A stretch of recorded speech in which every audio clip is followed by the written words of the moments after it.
Nandito po kami, Panginoon, malapit sa inyong pagpatalangin po namin na si Brother Jed Manalang, Panginoon, na iyong anak na inyong niligtas na binawang kanyang buhay. Kaya dalangin ko po, ang kanyang buhay, patuloy niyo pong gamayan, pagpalain, at dinadalain ko rin po ang kanyang kumpanya, Panginoon Diyos, o ang MPL's Foundation. Panginoon Diyos, dalangin ko po ito, patuloy niyo po ilalim, at bumaba po kayo sa kanyang company ito, na ito ay inyong pong pagpalain.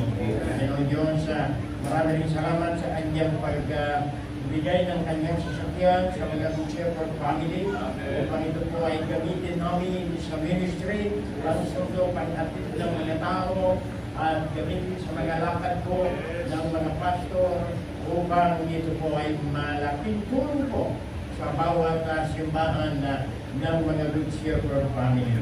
Opo, Panginoon Diyos, dinadalain ko rin ang kanyang paglilingkod sa inyo, ang katapatan niya sa inyo, at ang kanyang pagmamalasakit sa mga tao. Panginoon Diyos, upang madatnan sila sa pamamagitan ng pangangaral ng Ebanghelyo. Panginoon Diyos, ganun din si Pastor Elderbon sa kanyang pangangaral ng iyong salita, upang madatnan ng bawat tao kung saan lugar, Panginoon, ginagawa ang pamimigay po ng tulong sa mga tao.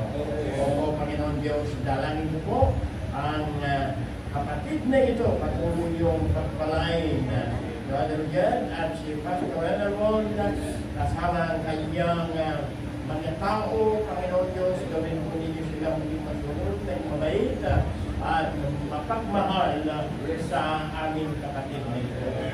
Panginoon Diyos, dalangin ko po ang inyong patuloy na pagpapala sa kanyang buhay, pag-iingat sa kanyang buhay, at pagiging paglago sa kanyang buhay espiritual. Panginoon Diyos, sa inyo po ang purihan, sa inyo po ang kaluwalhatian. Ito po ang aking dalangin, nilingit po sa pangalan ni Jesus. Amen. Amen.